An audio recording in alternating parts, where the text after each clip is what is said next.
Hi everyone, this is Prasha Dutra and welcome to the Prasha Dutra Show. I'm really excited because today we're going to have a masterclass style episode where I'm going to teach you literally a lesson straight out of my academy. Like, it's gonna be so cool and so fun, and we're gonna do a different variety of episodes here, not just guests but some teaching, some learning, and some really exciting conversations, right? So today is one of those master class days, and I hope you're excited for it as much as I'm excited for it. So just give me 1 second. I'm going to make sure that we are live and I can, yeah, people can actually hear me.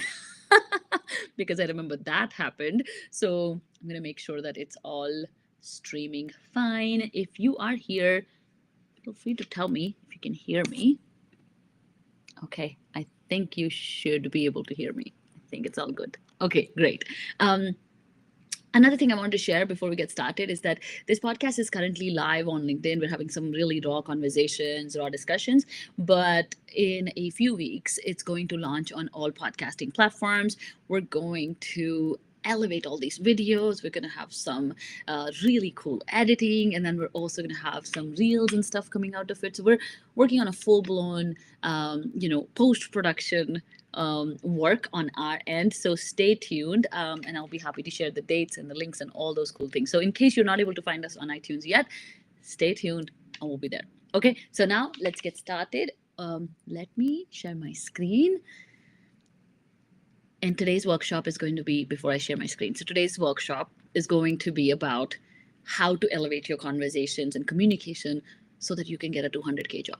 Okay, not only 200K job, but beyond that, because I have a client who recently got a 200K job. Actually, I have 3 clients who recently got some really cool jobs, and all 3 of them, post the job search, needed this training the most.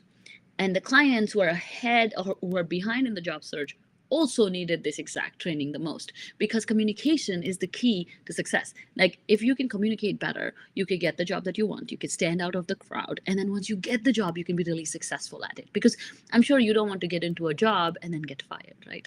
Because you couldn't communicate your way through it, because you were not ready for it.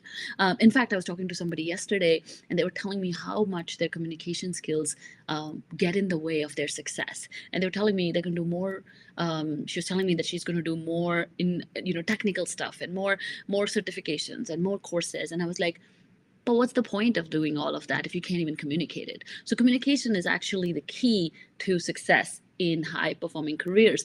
And I feel like when it comes to women communicating, when it comes to introverts communicating, there is not a lot of good material online. At least I haven't found it. And I also think that sometimes people think communication is not something that can be taught. It's just something that you have as a trait. But that's not true. It can be taught, and it can be taught really, really well. And so that's what I want to teach you today. I feel like this is going to be a paradigm shift for a lot of you. And I promise you'll be able to use it right away. In fact, we did this workshop in the Believe in Your Brilliance Academy just a few weeks ago, and it was received with so much excitement, and people were like, oh my god, this is such great content. Now, I also have to give credit to the people who have taught me this, and I learned it from my coach, Jessica Vieira, who is a feminine sales coach, and she taught me parts of this, and I knew the other parts of it, and I read about the other parts of it, and I did some research, and I kind of pulled it all together. And I wanted to use it in context of job search, especially for women in male dominated professions and women in STEM, because there's a certain amount of bias that comes with being a woman in STEM. There's a certain amount of bias that comes in with being a woman of color in STEM. And unless you really hone in on your communication skills, you can never, ever really get ahead of the game. Okay. And so to get ahead of the game, you have to start thinking about communication very differently. And you need to make these changes very quickly, because if you don't make changes quickly, same thing, you're going to stay stuck. Does that make sense? Okay. Now, today I am Coach Prasha, not podcaster Prasha. So please ask me questions in the chat. Every so often I'll be looking at the chat as well and hope I can answer your questions. I'll be here for about 45 minutes or so. And so in case you wanted to stay back after the training, we're not going to do the whole training, but we're going to do a big part of it so that you can get some value today. Okay. And yeah, we'll go from there. If you have any questions regarding the work that I do, the training that I'm presenting, want to learn more about the Believe in Your Brilliance Academy, then all you have to do is DM the word career, CAREER, on any social media platform, Instagram, LinkedIn, wherever you want to.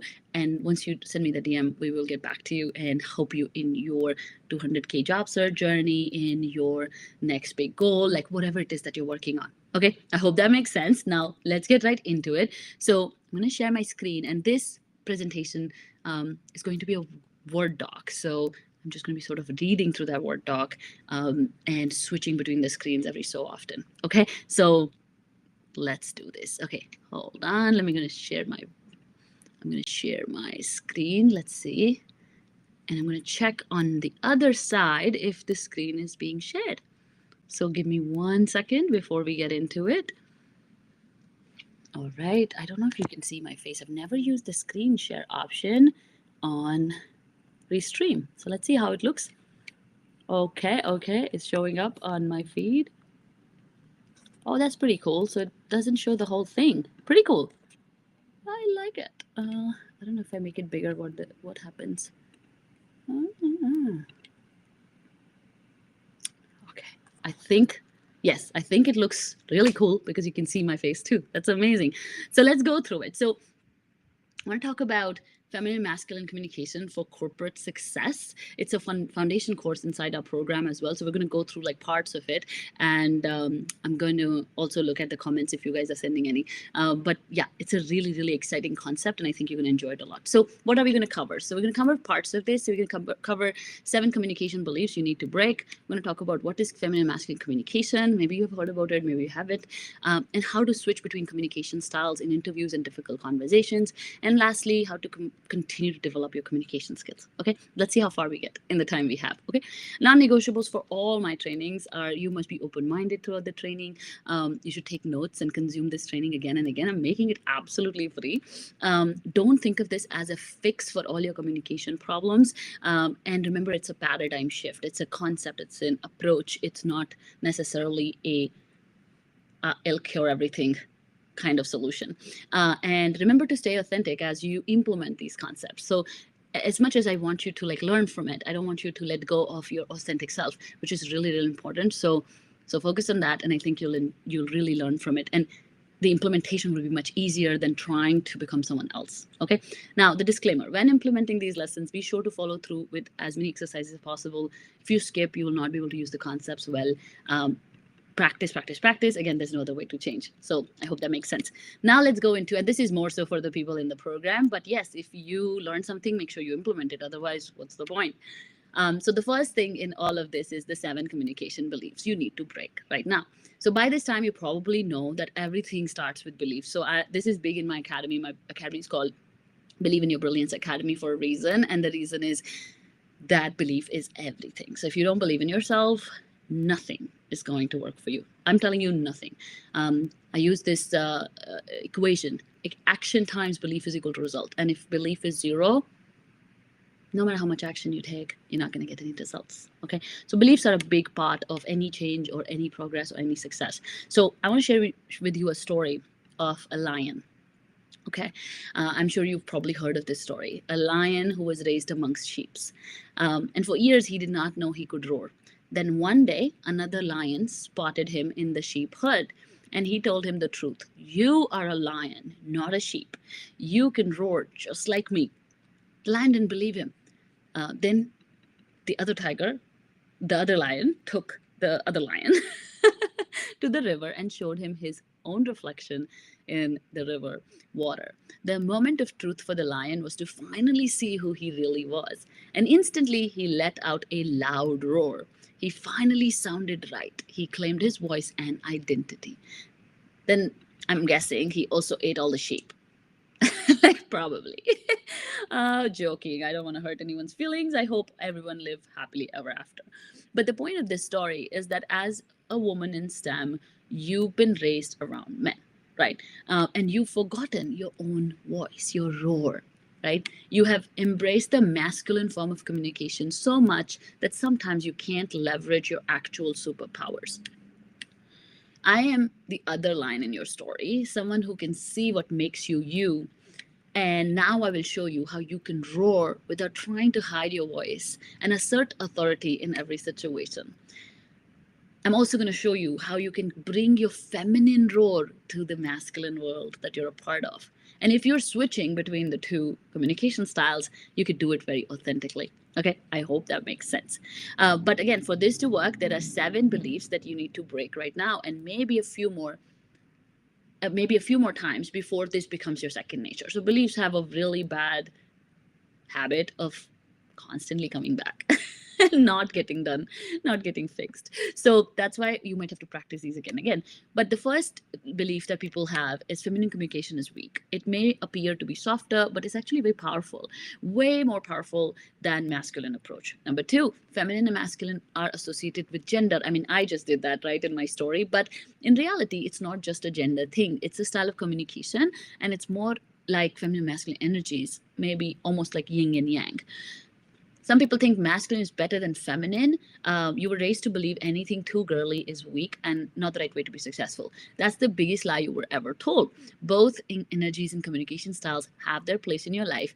All you need to do is to understand them and embrace them and use them in the right context. Oh, this is all woo woo, Prasha. I don't want to talk about it. Actually, this is the most strategic and tactical approach to corporate communication and success that I've found in the last 15 years. And I found after reading hundreds of books, hiring multiple coaches, and coaching 400 plus women. Learning this will actually make you strong in all that you do. Number 5, I don't need to be more feminine. I just need more technical skills. BS. Your technical skills only won't get you anywhere in life, especially as you climb ranks in corporate America. You need a balance of masculine and feminine communication to be successful from this point on. Number 6, just tell me what to say in the interviews. I wish I could, but unless you become good at reading rooms and using best communication tactics, you can't be 100% confident in interviews, because not all interviews are the same. And number 7, I'm an introvert, so I don't even like talking. This won't work for me. More BS. You use your introvertedness as an excuse not to grow. Sometimes you do, but the truth is you can't grow by avoiding conversations and avoiding public speaking. You must learn, you must lean in and learn these skills to get anywhere in your life. Or you can quit right here and stay stuck. I hope that makes sense. Now, let's see if you have any questions, any comments coming in. No, not yet. It's totally fine. Let's go to the rest of the training. So, step number 1, what is feminine masculine communication? Let me explain it with a story. By now, probably know I love storytelling. So, my client A, her name was A, got a performance improvement plan from her male manager. The manager went on and on about how she had failed to deliver on so many goals. During the conversation, A lost control and burst into tears. She just couldn't handle being accused of such false allegations. She was not able to breathe. The manager told her to calm down. I'm sure this has happened to you. This is not just a story. This I've seen happen to so many of my clients, where the emotions just erupt and they just feel like accused and they can't understand what they're hearing, and it's a really, really emotional situation for a lot of people for performance reviews. And in spite of her reaction, the manager kept going. So the manager was even like less empathetic. He said, and I've seen this with female managers too, by the way. Female managers also do this, where they'll just tell them that this is a performance improvement plan, and my client or a person on the other side would go like, oh my God, I can't believe it. And women in particular sometimes can have a bigger surprise to it, because women are super high performers a lot of times. And I've not worked with a lot of men, so I can't comment on that. And that's why I'm talking about men and women in this context. I don't mean to discriminate it by any means, but her manager told her to calm down. In spite of her reaction, the manager kept going on with the report. So the manager also didn't have any empathetic leadership. So she left the meeting feeling unheard, uncomfortable, and broken. When she shared this recording of this call with me, I told her that even though this is serious, the actual call was just a miscommunication because of the 2 different communication styles that she was using. The male manager was using masculine communication and she was using feminine. Okay, what is the difference between the 2? Masculine is analytical, power focused, shorter sentences, numbers and graphs, focused on the outcome, assertive, data focused, structured, detached, and logical. Feminine is emotional, intent focused, maybe longer sentences, storytelling, focused on the process, collaborative, empathetic, flowy, organic. It feels great. So when her manager was trying to go over the data that qualified her as an underperformer, she was talking about her feelings. And this happens all the time. I feel like this is one of the biggest reasons for the biggest miscommunications I've ever faced. In fact, Charles Duhigg wrote in his book, Super Communicator, that most conversations would work well if people just understood the communication styles and asked more questions about what is this really about. So for my client's manager, the conversation was about her performance numbers not meeting. But for my client, the conversation was about how all of how hurt she is from their evaluation. So she wasn't even talking about the evaluation. She had moved on to feeling the feelings, so she couldn't even process the data that was given to her. So after I told her the difference between the two communication styles on how she was talking and what her manager was talking about, she started to collect data. I said, don't agree with the performance improvement plan if it's not accurate. Instead of saying this makes me feel sad, why don't we go back with the right evidence to support the masculine information or masculine communication we've received? Let's go back with masculine communication so that we are both talking the same language. Now, of course, in the perfect world, we would want the manager also to use feminine communication to deal with a triggered employee. That would be empathetic leadership, but corporate America is not there yet, and we have way more of these incidents happening, and we're not teaching our managers to do what they need to do. Our managers are not empathetic yet, so we can't wait for them to become empathetic. We're not going to coach them and teach them. We're going to coach you because you're here and you're listening. So what can you do? That's what I always teach. Okay, so once we did that, I said, let's collect all the data. Instead of getting frustrated and going further down in her feelings, she took control, balanced the two communication styles. First, she created a thorough report with evidence that she had actually met all the goals and expectations. Then she took her feelings back to HR, backed them with logical proof, and then she tackled the triggers with her therapist, with me, and she was supported and heard from our sides, and we helped her a lot. She did not expect her company and managers to understand her feelings.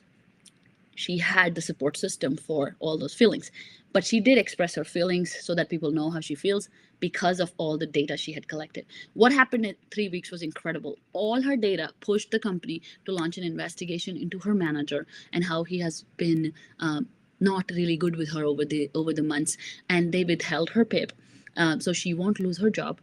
Because she switched and balanced communication styles. So she was able to get out of a situation where she would have been let go like the next day or the next week, but then this helped her buy some time because she's also on a visa. So this is the power of understanding communication styles.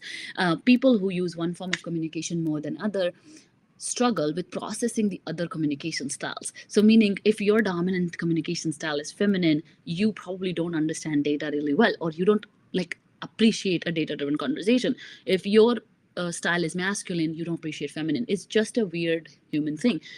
In reality, we should all have a balance of both, but to get to that balance, we have to practice it and we have to be aware of it. And that's what this training is about. So this also messes up with active listening. So what happens is when the manager was talking about data, since her dominant side was feminine, she was feeling feelings. So what happened was she couldn't hear anymore. Her brain was thinking about all the things. Her emotions were high. Her central nervous system was on fire. She stopped listening. As soon as she stopped listening, that's where communication has actually stopped. Because now if you're not listening, it's not processing. Same way, her manager shut down because her manager was talking in data and she started crying. And so the manager is also not listening to her and he's just talking. And that happens all the time. It creates a lot of frustration for both parties and it's not helpful to anyone, because the minute you lose listening is when the communication has effectively ended. So you must be present, you must listen. So therefore, it's critical to your success to identify what conversation style the other person is using and meet them there. Okay, I will repeat this again. Men may use masculine style more and women may use feminine style more, But this is not a gender-based thing. I had another client. I want to share another story. She worked for a Fortune 5 for years and had a strong standing. Then she moved into a team with a female manager. In 3 months, she was also given a performance improvement plan because the female manager was 100% masculine in her communication style. My client S didn't understand what was going on as she was so used to a male manager who used feminine communication style. So this literally shook her, and she didn't have enough data to support her stance. She was an active client when this happened, so as a friend, I told her to collect lots of data points. She worked on it, but was laid off eventually because she didn't fully understand the difference between communication styles. So I'm not claiming that this is the end all be all, but I'm saying that without understanding this, you will always be frustrated and never move forward from conflicts like this. This is the same thing in interviews as well. So in interviews, when somebody asks you a difficult question that you don't know the answer to, I know for a fact that the first thing my clients do, and you do this too, is you have a feeling about it. Instantly you go into, I don't know, why don't I know? They might think I'm stupid. And then you have all these emotions. You disconnect, you don't listen at that point. Now you miss the next question or follow up or whatever because you had all those feelings a few minutes ago. And then the next question is also destroyed, right? So in interviews as well, it is very, very valuable to pay attention to communication styles and stick to it and know your dominant communication style, because what ends up happening is that we want to speak in the feminine voice, we have feminine as our dominant self, but we're trying to be masculine a lot and we're ignoring our feminine self. It's just like that lion who was ignoring that he's a lion. We're ignoring that these are our needs and we need this. And then what happens is, since we don't understand the two different communication styles, during an interview, during a meeting, during a conflict, we succumb under pressure. So under pressure, our real self comes out. And the problem with that is that self comes out at the wrong time. So same thing with the manager, right? So if the manager's total masculine, the client is feminine. If she's talking about her feelings and the manager, the female manager, is constantly talking about her data, under pressure, even the manager is going to go more towards the masculine side because that's their comfort zone. That's their place. That's what they feel good at. Does that make sense? So it's really, really important to really understand the two different versions of it. And in interviews, again, because you're under pressure, you're going to end up having a lot of emotions and a lot of feelings. And we don't want a lot of emotions and feelings because they are going to mess up with your next answer, because interviews tend to be super, super masculine. That's just the nature of interviews for the most part. Unless you're interviewing for specific roles where emotional intelligence is required, empathy is required, feelings are discussed, whatever. But any roles that I've seen people interview for, especially 200K plus, this is going to be very masculine. It's going to be very much about strategy and behaviors and things that you've done differently. And so you need to make sure that you communicate effectively. And so the feminine part will actually come with your storytelling. The feminine part will come with your impact and why. And the feminine part will come with how you think differently, right? But the masculine part will help you keep the answer structured and to the point and help you get the role. It'll also help you balance those emotions that come when you don't know an answer, right? So this is why it's very important to understand the two different communication styles for interviews as well as conflicts at work. Now, how to switch between communication styles. We're going to stop after this, but I hope you're enjoying this. If you are joining us live, please send me a comment. It sounds like I am speaking into the black hole of LinkedIn for the last 24 minutes. Let's see. Do I have any live audience who would love to talk to me? This is so different than how I do it in my academy with 10, 15 people on the call. And yeah, it's quite different than how I do it. But yeah, put in the comment if you're enjoying it, if you like it, if you think I should do more of these, I'll be happy to hear. Or if you have any comments on feminine masculine communication. Okay, let's move on. If a comment comes, I'll definitely take it. So, step number 2, how to switch the communication styles in interviews and difficult conversations. So, before we switch the communication styles and learn about how to use them differently, I want you to think about your communication style. You need to understand your communication style better. Like I said, it has very little to do with gender, it has everything to do with you. Okay, so first question, are you more feelings based? Are you somebody who talks in feelings? I feel versus I think.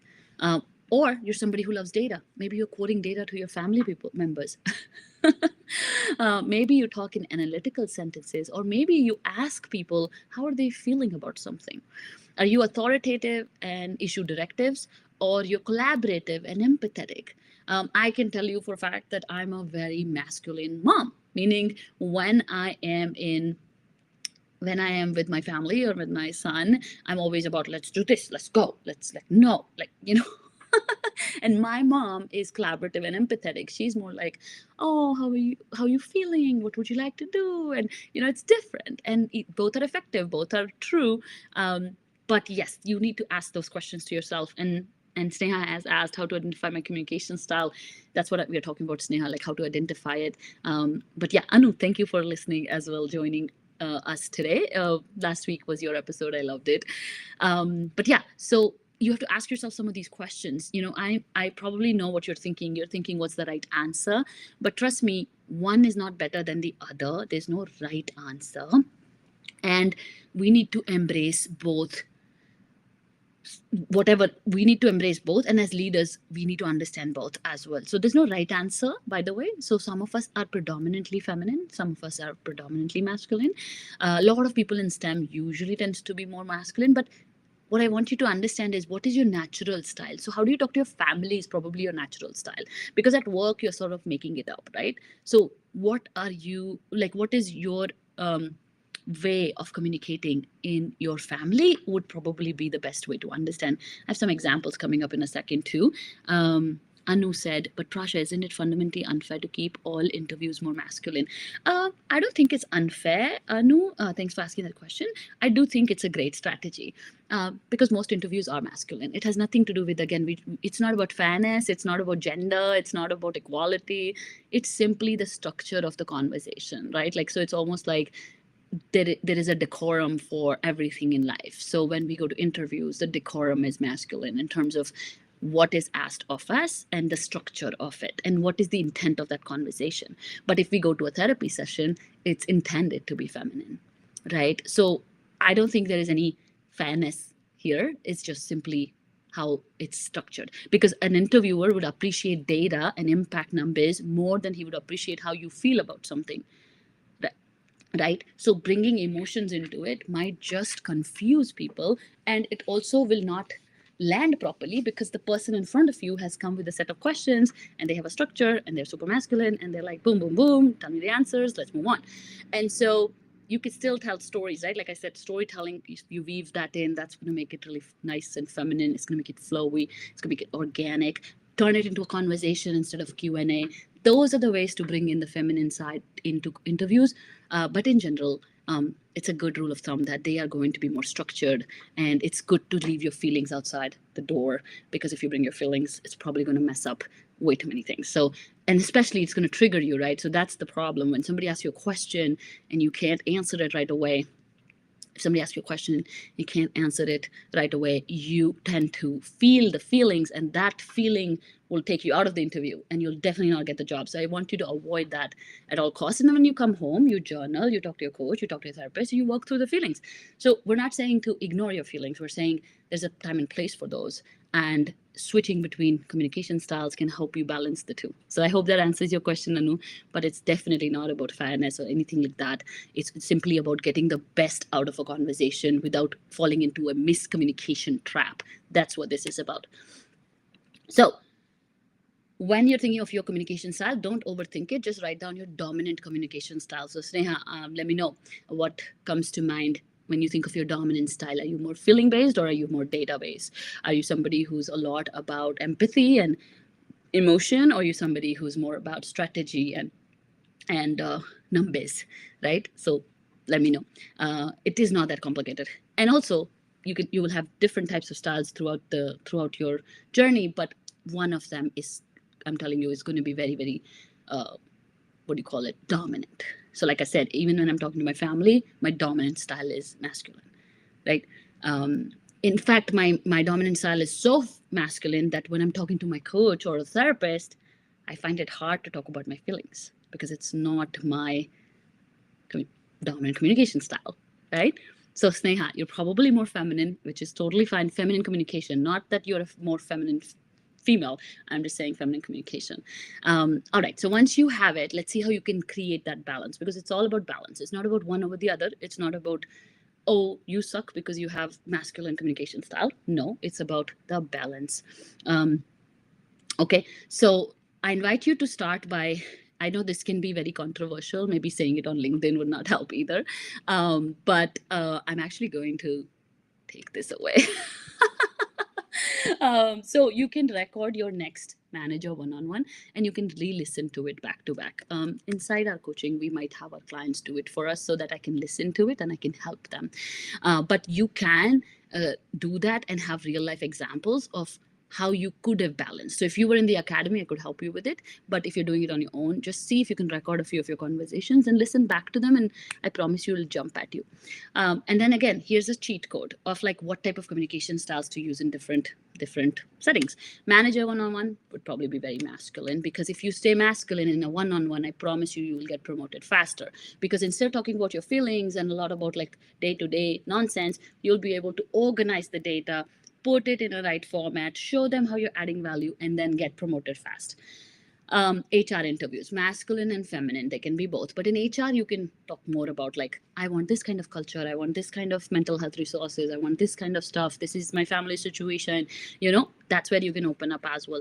Technical interviews should be masculine, right? You have to follow steps, you have to answer specific questions. If you don't know the answer, stick to the method you will use, tell them the steps, don't make it mean anything about you, don't go into feminine, it's not going to help you. Executive team interviews can be both masculine and feminine. In fact, one of the reasons I got my job in the first place was I told a lot of great stories, and so feminine was a very big part of that executive interview. Performance improve, and it's not about feelings, it's about stories. That's what we're trying to use here. Performance improvement chats should be a balance between the two, like I shared in the beginning. Usually more masculine though, but the managers should use more feminine. I feel like they should understand what people are going through. Talking to your kids and family, usually more feminine. Talking to your team member who needs help, more feminine. It's the same for men and women. I'm not saying women should be more masculine or feminine. I'm saying men should use this too. Presenting a new product, you can use customer stories to drive home the reason for the product, and then you can sell your idea, and you can then introduce data as well. Talking to customers, masculine, feminine. I'll tell you an example. I used to work in quality department, and my clients used to be upset. My customers used to yell at me, right? Like simply yell through the phone. That was their feminine communication. Okay, even though they were all men, they were screaming, they had emotions. And I used to balance it with masculine only after I've let them express themselves. So when they're in their feminine, I come and meet them in their feminine. I listen. I'm like, yes, I hear you. Tell me how that makes you feel. Tell me why this matters so much. I get all the answers. Then I leave the call. I'm like, let me get back to you. And then I come back with a masculine solution to solve their problem. So customers, angry customers, see, angry customers, feminine, angry executives, feminine. Why are you upset? What's coming up for you? How can I help you? Networking with a peer will be feminine. How are things? How's your kid? How are you feeling these days? Networking with a recruiter will be masculine. And we can go on and on. Compensation review, this is a big one. Most people make it feminine. They feel they're underpaid. They feel this is not fair. They feel the feelings, when in reality, a compensation review is a research. You do the research, you come up with numbers, you share the numbers, you get the answer, and you stay masculine the whole time. We just did this. We got my client over $50,000 more in compensation. But yes, I think you get the point. And then if you're in the program, of course, we can help you analyze your style even more. And then, yeah, let's talk about how to improve your communication styles. So if you're in the program, we have tons and tons of resources. We have an entire module on feminine masculine communication if you are my client.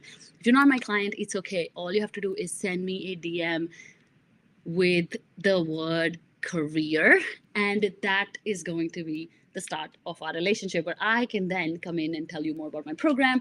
And if you're a good fit, I can tell you how you can join. If you join, you can get access to all my feminine masculine communication training. Again, I will help you analyze your conversations. I will help you work through them. I will show you masculine, feminine types, and I will show you how to script. I had one client, right? I'm so passionate about this. I'm sure you could see it.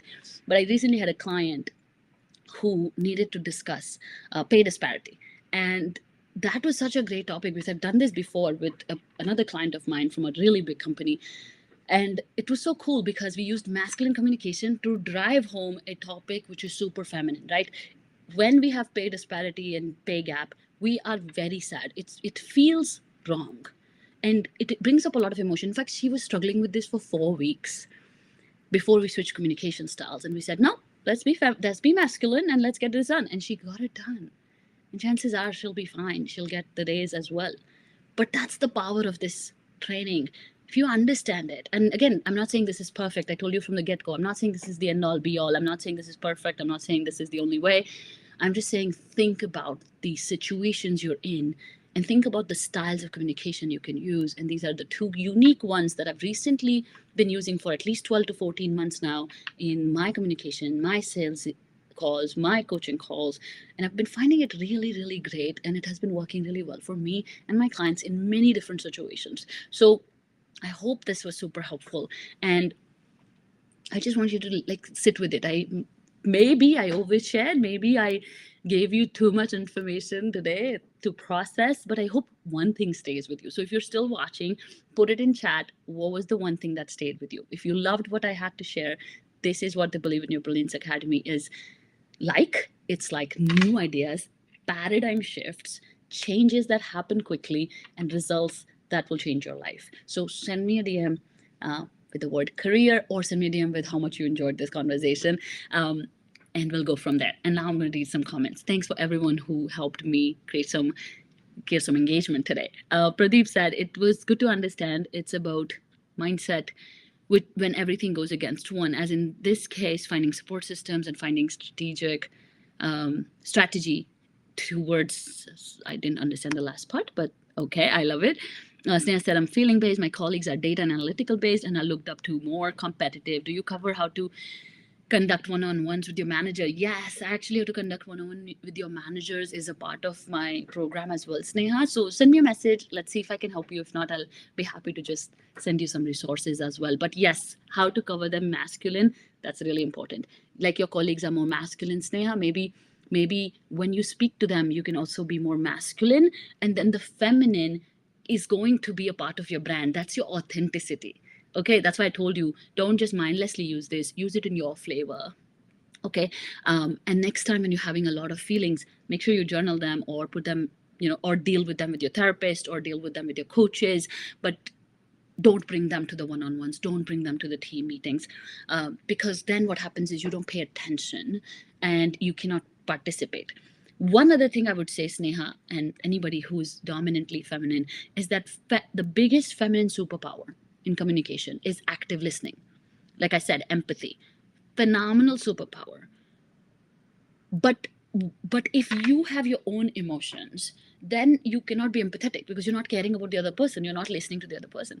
So what you can do, Sneha, is to help them and to balance the feminine masculine with your colleagues is like when they're sharing data, you can simply listen and absorb. And then when you understand all of it, then when you tell it back, either you tell it back to them or to a team, maybe you could use forms of storytelling to sort of weave everything in so that you stand out as the real deal. It's okay what people think of them because that's normal for STEM world because it's super masculine. But a lot of female leaders will tell you that the way they have succeeded is by making their own flavor of masculine communication balanced with feminine. So if they are only masculine, they're not going to stand out. But if you're masculine and feminine, you will. And that will include very good active listening skills, empathetic skills, question skills, asking good questions, and really genuinely caring about other people. Because a lot of times, masculine communication does not always consider other people's feelings.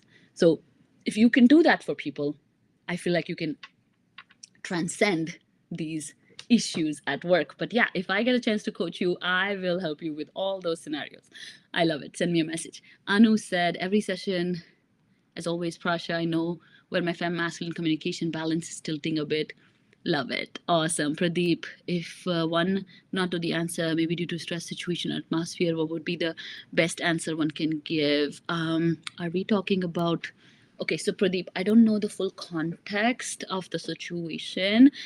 Um, but I feel like when you are in a very volatile situation where it's like a toxic team, or somebody's yelling at you, or somebody's saying things that is making you really, really, really upset, and you're like really in those feelings and you can't switch them off and you can't move to masculine, my 2 cents is always to follow the 24-hour rule. So you basically use that time to stay in your feminine, listen to the person talk, let them scream, let them yell, let them give you whatever they need to do, because they are in their feminine, so they are freaking out, right? Like, so if you try to either come in with your feelings, then it's going to go nowhere.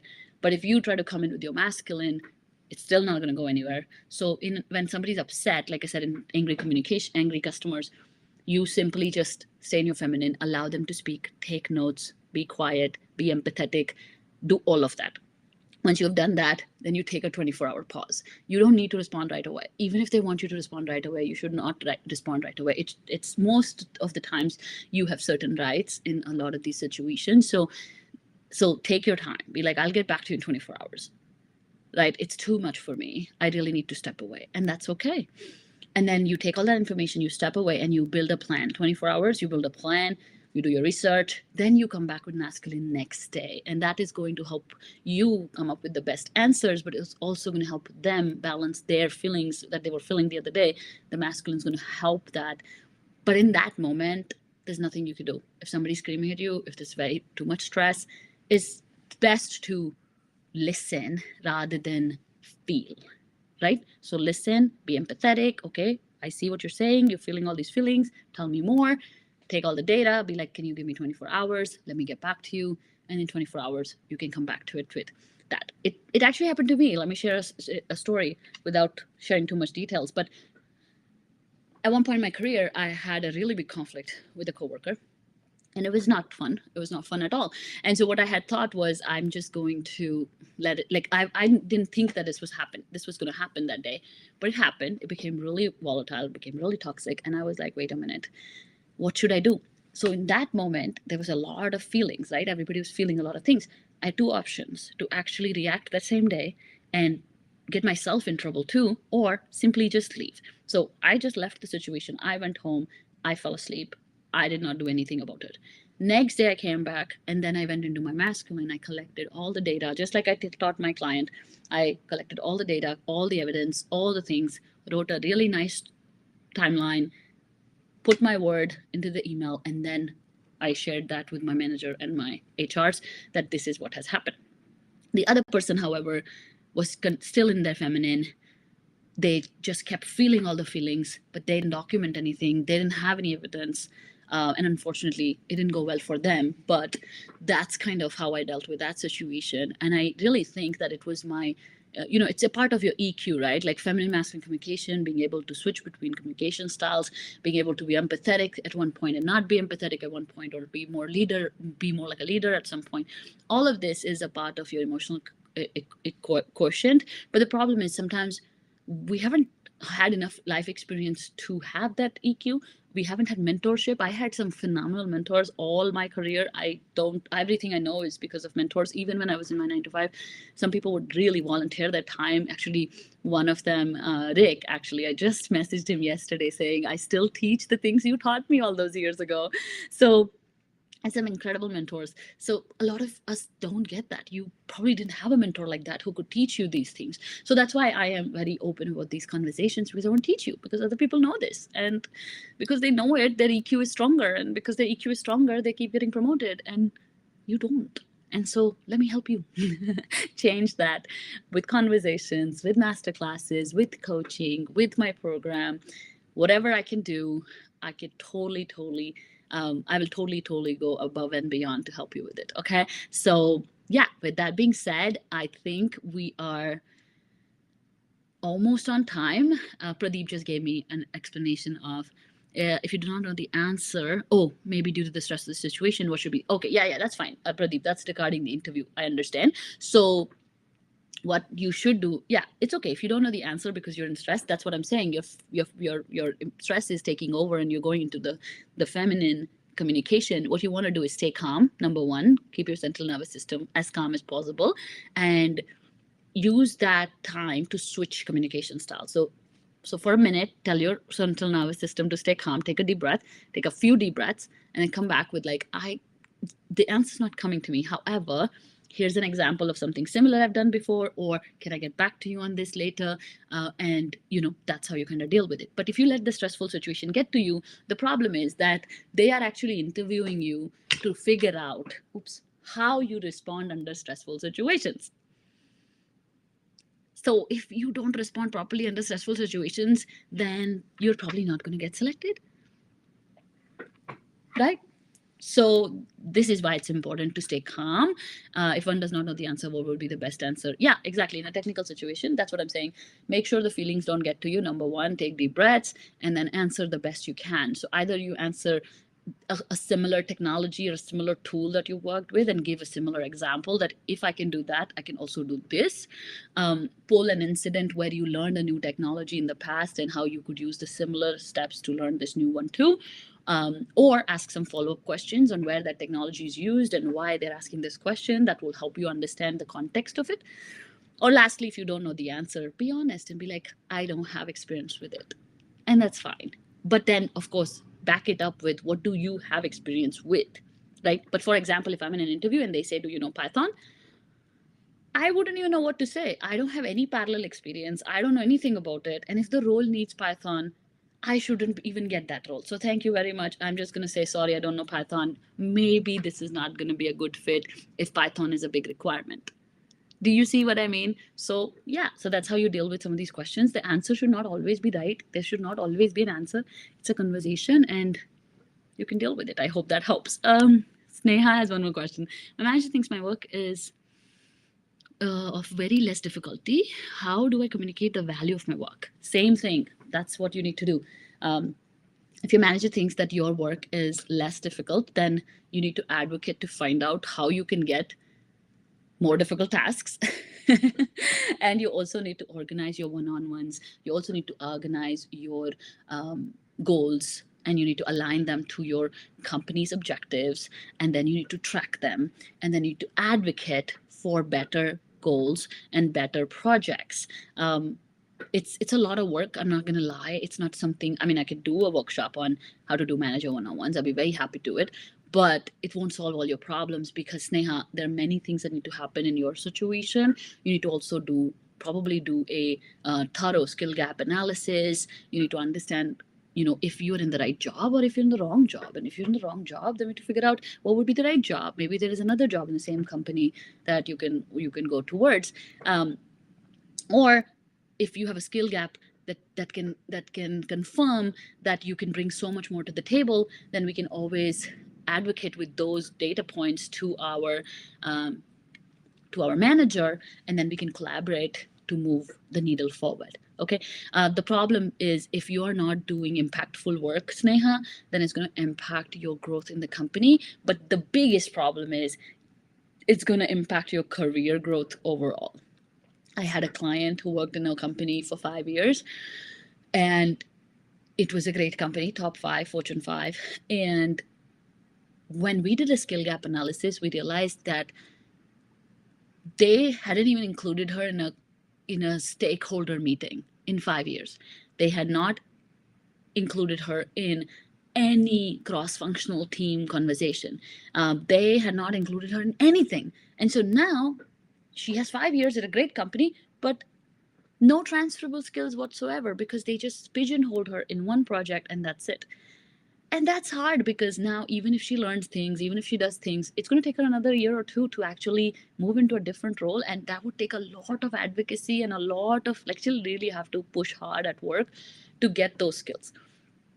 So to stay stuck in a role where you are not using your talents properly and it's not aligned with your career goals is very disastrous, because it can cost you a lot of money in the long run. It can cost you your entire career if you are not paying attention to that. So yeah, in the program we address all of that. We address the skill gaps, we address clarity, we address career ladders, we help people build career navigation plans, we help people figure out what would be the next role, and we help you accomplish that goal as well if that's what you wish to do, regardless of what that is. If you want a new job, or if you want to stay in the current job and deal with your manager and get a promotion, whatever it is, we can help you with it. Okay, so with that, I'm out of time, but I really appreciate you joining. But this is my 200K communication strategy, feminine masculine communication, really honing in on how you're showing up in the interviews, really honing in on what type of communication style the person in front of you is using, and really driving home the success of a conversation is very, very, very important. Okay, one more question: how to navigate the situation if damage is already done? Okay, how to navigate the situation if the damage is already done? Can you give me a little bit more context? Let's see. I'm gonna take 5 more minutes because I have a call at 1. But I hope you guys enjoyed it. Thank you so much for joining. And yeah, I'll just take this last question and then go. Oh my God, I didn't know LinkedIn Lives would be so energizing. Can I get some context on this? How to navigate the situation if the damage is already done? Let's see. This is the question. Okay. Based on your response now. Meaning if you have been stuck in a role for too long and you have not learned the skill. Yes, exactly. If you weren't invited to the meetings, you have this big skill gap, and how do we